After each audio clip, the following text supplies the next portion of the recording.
సూర్యాపేట జిల్లా చింతలపాలెం మండలం దొండపాడు గ్రామంలో ఇటీవలి కాలంలో కొంతమంది రైతులు కావచ్చు, లేకపోతే ఇంటి నిర్మాణం కోసం కావచ్చు, పైసా కూడేసి ప్లాట్ కొనుక్కోవడం జరిగింది. అయితే ప్లాట్ కొనుక్కున్న తర్వాత తీరా మేము బాగు చేసుకొని ఇల్లు కట్టుకుందామనే తరుణములో ఎవరైతే భూమి అమ్మారో అతని మనవడు వచ్చి అసలు ఈ భూమి మేము అమ్మలేదు అని ఇబ్బందికి గురి చేస్తున్నారు. అయితే ఈరోజు సూర్యాపేట జిల్లా కలెక్టర్ గారికి వాళ్ళంతా కూడా మనం చూస్తున్నాం విన్నపానికి వచ్చారు. అసలు ఏమైందో ఏం సంగతో వారు మాట్లాడుతున్నారు. అసలు ఏమైందన్నా మీరు ఇలా కలెక్టర్ గారికి ఎందుకు వచ్చారు, క్యూ న్యూస్ ఎందుకు ఆశ్రయించారు?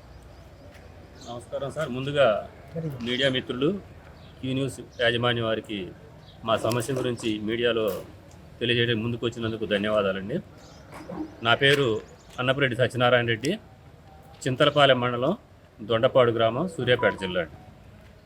చింతలపాలెం మండలం దొండపాడు గ్రామంలోని సర్వే నెంబరు 187లో 2012లో కొంతమంది ఆంధ్ర వాళ్ళు ఇక్కడ భూములు కొని రియల్ ఎస్టేట్ వ్యాపారంలో వెంచర్లు వేశారండి. ఇది డిటిసిపి హైదరాబాద్ వారి అప్రూవల్ పొందినటువంటి 4 ఎకరాల 28 సెంట్లు లేఅవుట్ నెంబరు ఎల్పి నెంబర్ 81లో నేను ఇతరుల దగ్గర నుంచి ఒక 20 సెంట్ల ప్లాట్ నేను కొనుక్కున్నానండి. నాతో పాటు మా మిత్రులందరూ కూడా నాకన్నా ముందు కొని ఉన్నారు. వీళ్ళందరూ కూడా కొని పిల్లలకి కట్నాల కింద ఇచ్చున్నారు, కొంతమంది అప్పులకి తాకట్లు పెట్టున్నారు, కొన్ని రకరకాల అవసరాల కోసం ఉపయోగించుకుంటూ ఉన్నారు. అయితే ఈ మధ్యకాలంలో ఈ సర్వే నంబరు 187 అనేది 14 ఎకరాల 2 కుంటలు పూర్తి విస్తీర్ణం ఉందండి. ఇది మా గ్రామానికి సంబంధించిన రైతులది. వీళ్ళు 84 నుంచి అమ్ముకుంటూ వచ్చారు. దానికి సంబంధించినటువంటి డాక్యుమెంట్స్ అన్నీ కూడా వీళ్ళ దగ్గర ఉన్నాయి. లింక్ డాక్యుమెంట్స్తో సహా కూడా అన్నీ చూసుకున్నాం. మేము ఏదైతే ఈ ప్లాట్లు కొన్న తర్వాత నుంచి కొంత అక్కడ కదలిక వచ్చింది, కొంత జనావాసాలకి సమయం వచ్చింది. కాబట్టి ఇప్పుడు దాన్ని కబ్జా చేయడం కోసం గ్రామంలోని కొంతమంది కన్నేశారు. కన్నేసి దీన్ని 1 ఎకరానికి ఎకరం 7 కుంటలకి ధరణిలో పాస్ పుస్తకం తీసుకొచ్చారండి.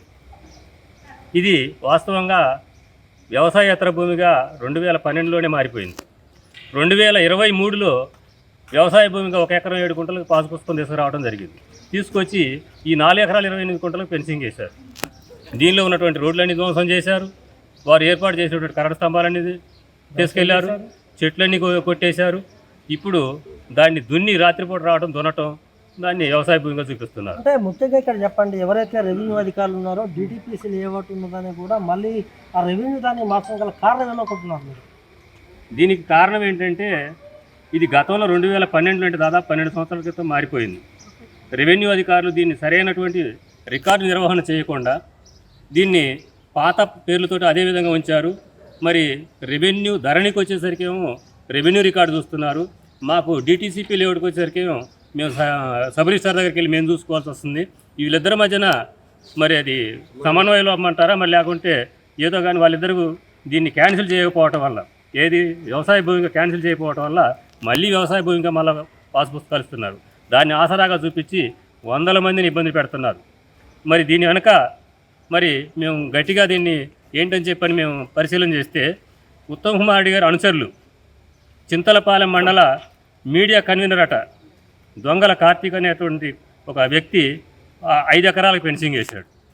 దీనికన్నా ముందు వీళ్ళ కుటుంబ సభ్యులు ఇంకొక 6 ఎకరాలకు వేశారు. మళ్ళీ ఇప్పుడు 3 ఎకరాలకు ఈ రోజున వేస్తున్నారు.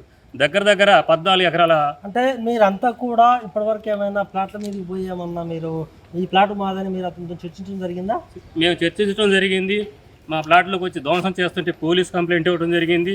పోలీసు వారికి మేము కంప్లైంట్ ఇస్తే ఇది సివిల్ ఇష్యూ, మేము పట్టించుకోలేమని చెప్పి అన్నారు. తర్వాత మేము మా ప్లాట్లలో మేము డెవలప్ చేసుకొని దాన్ని అభివృద్ధి చేసుకుంటూ ఉంటే జేసీబీలు తీసుకొచ్చి మొత్తం ధ్వంసం చేయడం జరిగింది. దానికి సంబంధించిన వీడియోలు కూడా మా దగ్గర ఉన్నాయి. మీరు ఒక మాట అన్నారు, ఉత్తమ్ కుమార్ రెడ్డి గారు అనుచరులు అని చెప్తున్నారు. మరి ఉత్తమ్ కుమార్ రెడ్డి గారి దగ్గరికి మీరేమైనా తీసుకుపోయారా? అదే కాకుండా మీడియా కన్వీనర్ అని చెప్తున్నారు. మీడియా కన్వీనర్ దగ్గరికి ఎప్పుడన్నా మీరు పోయి ఎప్పుడన్నా మీరు సంప్రదించడం జరిగిందా? మేము సంప్రదించినప్పుడు ఈ భూమి మా తాతలది, మా ముత్తాతలది, వాళ్ళు అమ్మలేదు, ఫేక్ డాక్యుమెంట్, ఈ భూమి అంతా మాదేనని చెప్పి అనే మాట అంటున్నారు. అమ్మకపోతే 84 నుంచి లింక్ డాక్యుమెంట్స్ ఏ విధంగా ఉన్నాయి? మరి 84లో అమ్మిన భూమిని ఈ రోజున మాదని చెప్పి అంటున్నారు. డిటిసిపి లేఅవుట్ 2012లో జరిగితే 2024లో వచ్చి భూమి మీదకి వచ్చి మా వ్యవసాయ భూమి అని చెప్పి మాట్లాడుతున్నారు. మీరు 2012లో ప్లాట్లుగా విభజించినప్పుడు మీరు భూమి మీదకి రావాలి కదా. సార్ ఇదో భాగం అండి. మినిస్టర్ గారు దగ్గర తీసుకపోతే సమస్య అనేది పరిష్కారం అయ్యేది కదా. మరి అంచర్ల మీద అంచర్ల పేరు చెప్పుకుంటూ వాళ్ళు కొన్ని మిమ్మల్ని ఇబ్బంది పెడుతుంది కదా.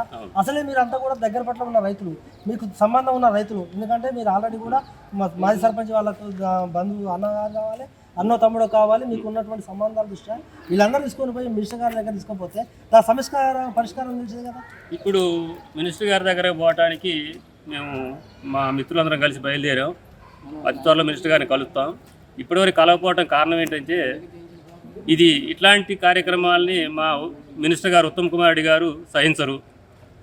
ఈయన మినిస్టర్ గారికి తప్పుడు సమాచారం ఇస్తున్నారు. రెవెన్యూ అధికారుల మీద, పోలీస్ అధికారుల మీద పోతే మినిస్టర్ గారికి కూడా చేరవేసే సమాచారంలో తప్పుడు సమాచారం ఉంది. ఇట్లాంటి తప్పుడు సమాచారాన్ని మీ మీడియా ద్వారానైనా సరే మినిస్టర్ గారు తెలుసుకొని దీన్ని బాధ్యులైనటువంటి 100 మంది మేమంతా పోలీసు కేసులు, రెవెన్యూ కేసులు, మరి కోర్టుల చుట్టూ తిరగాల్సిన పరిస్థితి లేకుండా మా అందరికీ మినిస్టర్ గారు సహాయం చేస్తారని చివరిగా కలెక్టర్ గారిని ఏమి కోరుతున్నారు? మీకు ఎలాంటి న్యాయం కావాలనుకుంటున్నారు? మేము కలెక్టర్ గారిని ఒకటి అడుగుతున్నాం సార్. ఒకటి, ఏదో గ్రామ పంచాయతీలో ఎవరో అనాథరైజ్గా డీటీసీ లేఅవుట్ చేస్తే దాంట్లో కొనుక్కుంటే బాధపడాల్సిన పరిస్థితులు ఉంటాయేమో, కానీ ఒక డిటీసీపీ లేఅవుట్లో కూడా ప్లాట్లు కొనుక్కొని ఈ విధంగా పూర్వం ఉన్నటువంటి రెవెన్యూ రికార్డును తీసుకొని వచ్చేసి ఈ భూములు మాయం చెప్పని ధ్వంసం చేస్తూ ఉంటే ఇది చాలా దుర్మార్గమైన చర్య సార్. ఇది డిటీసీపీ లేఅవుట్ కూడా విలువ లేని పరిస్థితి ఉంటే ఏ ప్లాట్ కొనుక్కోవాలన్నా కానీ భయపడాల్సిన పరిస్థితి. మరి ఇట్లాంటి ఇవన్నీ కూడా ఇచ్చింది జిల్లా అధికారులు, రాష్ట్ర అధికారులు. ఒక జిల్లా అధికారి కాదు, మా మండలాధికారి, గ్రామాధికారి కాదు, రాష్ట్ర ప్లానింగ్ అధికారులు ఇచ్చారు. కంట్రీ ప్లానింగ్ ఆఫీస్ ఇది. వాళ్ళు ఇచ్చిన దానికి కూడా విలువ లేకుండా పోతుంది. దీని మీద పూర్తి విచారణ చేసి ఈ 100 మంది ఉన్నాం, ఒకటి ఈ 4 ఎకరాలు కాదు 40 ఎకరాలు ఉంది డిటీసీపీ లేఅవుట్. ఇక్కడ వీళ్ళందరూ కూడా కబ్జా చేసే ప్రయత్నం జరుగుతుంది. మా అందరికి కూడా కోర్టుల చుట్టూ, పోలీసుల చుట్టూ, రెవెన్యూ వాళ్ళ చుట్టూ తిరిగే పరిస్థితి లేకుండా మా అందరూ న్యాయం చేస్తామని చెప్పని మేము ఆశపడి కలెక్టర్ గారితో కలుద్దామని వచ్చాం. ఈరోజు గ్రీవెన్స్ లేకపోవడం మా దురదృష్టకరం. మేము ఇప్పటికీ 4 సార్లు నేను వచ్చాను. మా మిత్రులంతా కూడా ఇప్పుడు బయలుదేరారు. ఇట్లాంటి వాళ్ళు ఇంకా 100 మంది వస్తారు, వచ్చేవాళ్ళు ఉన్నారు.